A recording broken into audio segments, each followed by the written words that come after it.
ख़बर वहां के ॾियूं पिया नाज़रीन त कंदकोट जे मुराद शाख में पानी की खोट ख़िलाफ़ आबादगारनि इंडस हाईवे ते धरणो हयो आहे। उन हवाले सां वधीक अपडेट करे रहियो आहे मेराठी जो रिपोर्टर ग़ुलाम रसूल मीरानी। जी ग़ुलाम रसूल, छा तफ़सील आहिनि?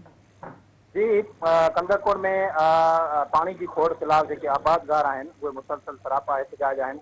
अॼु चोथों ॾींहुं आहे आबादगारनि तरफ़ां इंडस हाईवे ज़ोरगढ़ वटि उते धरणो हणी रोड ब्लॉक करे टायरनि खे बाहियूं ॾेई करे धरणो हणियो वियो आहे। ऐं धरणे सबबु जेको आहे त सिंध बलोचिस्तान ऐं पंजाब ऐं ईंदड़ वींदड़ जेके गाॾियूं आहिनि उहे बीठी विया आहिनि ऐं वॾियूं कतारूं जेके आहिनि उहे गाॾी जूं लॻी वियूं आहिनि। ऐं हीउ मुसलसल जेको एहतजाज आहे आबादगारनि जो चोथे ॾींहं खां जारी आहे।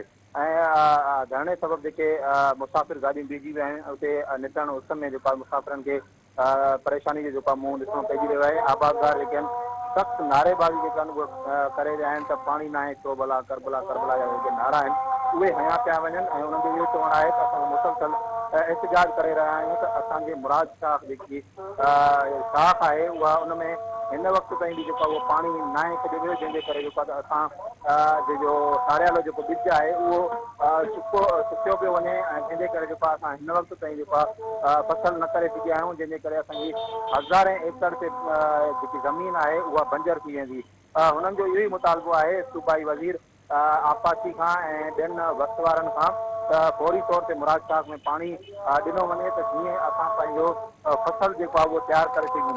हुननि जो इहो चवणु आहे त जेको असांजो हीउ मुसलसल एहतजाज जारी रहियो उन में जेको आहे डिप्टी कमिश्नर मुनवर अली मिश्राणी पारां जेको आहे उते अची करे ख़ातिरी कराई वई हुई त तव्हांखे पाणी ॾिनो वेंदो, पर उनजी ख़ातिरी कराइण जे बावजूद बि पाणी न ॾिनो वियो, जंहिंजे करे अॼु चोथे ॾींहुं जेको आहे उहो धरणो खयो वियो आहे।